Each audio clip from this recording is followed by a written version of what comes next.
আজকের টপিকটা হলো রাঘব চাড্ডাকে নিয়ে। তো যারা যারা রাঘব চাড্ডাকে ভালোবাসো তারা একটা লাইক করে যাবে।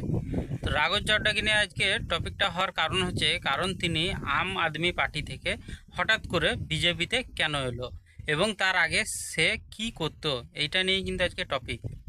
আম আদমি পার্টির সংসদ মেম্বার, তিনি হঠাৎ করে আম আদমি পার্টি, এত একটা ভালো পার্টি ছেড়ে সে কিন্তু আর একটা ভালো পার্টি বিজেপিতে জয়েন করেছে। আর তার এই বিজেপিতে জয়েন করার ফলে একদিনের মধ্যে কিন্তু 1 মিলিয়ন ফলোয়ার ইনস্টাগ্রামে কমে গেছে। তার কারণ কি? কারণ হচ্ছে কেউ হয়তো চায়নি, যারা আনফলো করেছে তারা চায়নি যে সে বিজেপিতে জয়েন করুক। তারা তাকে আম আদমি পার্টির সদস্য হিসাবেই ভালোবেসেছিল। তার হঠাৎ করে বিজেপিতে জয়েন করাটা তারা মেনে নিতে পারেনি, এই কারণে কিন্তু তারা আনফলো করেছে। রাঘব চাড্ডা, নিশ্চয়ই সবাই জানো যে রাঘব চাড্ডা কিছুদিন আগে খুব ভালো ভালো টপিক নিয়ে সংসদে আলোচনার মধ্যে এসছিল। তার মধ্যে একটা হচ্ছে যে সিম নিয়ে, একটা হচ্ছে তোমার এয়ারপোর্টের খাবার দাবার নিয়ে। এত দাম কেন হবে? একটা জলের বোতল কিনতে গেলে 80 টাকায় কিনতে হয়, 100 টাকায় কিনতে হয়, যে জলের বোতল আমরা বাইরে গেলে 20 টাকায়, 15 টাকায়, 10 টাকায় পাই। তো এত দামে মানুষ কেন কিনবে? এই নিয়ে কিন্তু একটা টপিক উঠেছিল, সেই নিয়ে কিন্তু আলোচনা করেছিল।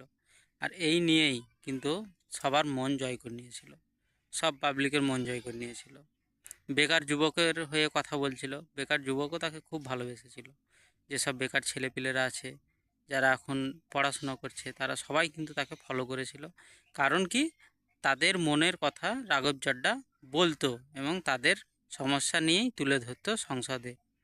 এই জন্যে তাকে সবাই এত ভালোবেসেছিল। এবার বিজেপি পার্টিতে এসেছে, হয়তো সে আরও পরবর্তীকালে ভালো কাজ করতে পারে। কারণ এক পার্টি থেকে ছেড়ে এসে আর এক পার্টিতে জয়েন করেছে, সে নিশ্চয়ই কিছু ভালো মন্দ বুঝেছে, এই কারণে এসছে। কিন্তু এখন আম জনতার একটাই প্রশ্ন যে সে কেন এলো, তার ওই পার্টিতে কী সমস্যা ছিল, এই পার্টিতে বা কেন এলো। সেই উদ্দেশ্য করে বলি, সে কিছু কিছু পয়েন্ট জানা গেছে যে আম আদমি পার্টিতে তার ইচ্ছা মতো নাকি তাকে কাজ করতে দেওয়া হচ্ছিল না, বাধা দিচ্ছিল। রাঘব চাড্ডাকে ফলো করো বা যারা তার ভিডিও দেখো তারা জানো যে খুব একটা ভালো মানুষ ছিল তিনি।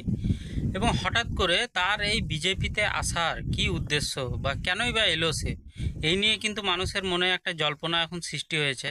তিনি আম আদমি পার্টির একটা ভালো সদস্য ছিলেন এবং তিনি একটা ভালো কর্মী ছিলেন। হঠাৎ করে তার মধ্যে কী এমন চিন্তাধারা এলো যে সে হঠাৎ করে বিজেপিতে যোগদান করলো।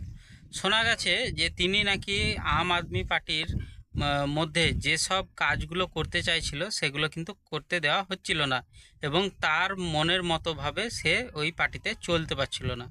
এই কারণে এবং সে বলছে যে আম আদমি পার্টিতে এখন অনেক দুর্নীতি হয়ে গেছে, সেই জন্যে সে কিন্তু আর ওই আম আদমি পার্টিতে থাকতে চাইছে না।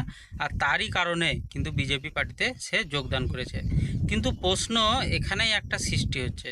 রাঘব চাড্ডা একটা ভিডিওতে বলেছিল যে বিজেপি পার্টি হচ্ছে একটা গুন্ডাদের পার্টি এবং সেখানে ভালো মানুষ যায় না, সেই পার্টিতে কোনো ভালো মানুষ থাকে না, এবং সেটা একটা বিজেপির পার্টি। এবং তিনি এটাও বলেছিল যে এমন কোনো পার্টির এখন তৈরি হয়নি, এমন কোনো এখন পার্টি তৈরি হয়নি, আর এমন কোনো টাকাওয়ালা এখন তৈরি হয়নি যে নাকি রাঘব চাড্ডাকে কিনতে পারে। তাহলে এত বড় বড় কথা বলার পর কি এমন ঘটলো যে সে বিজেপিতে যোগ দিল? যেই বিজেপিকে দুদিন আগে খারাপ বললো সেই পার্টিতেই সে কিনা আবার যোগ দিল। আর যোগ দেওয়ার একদিনের মধ্যেই কিন্তু তার 1 মিলিয়ন,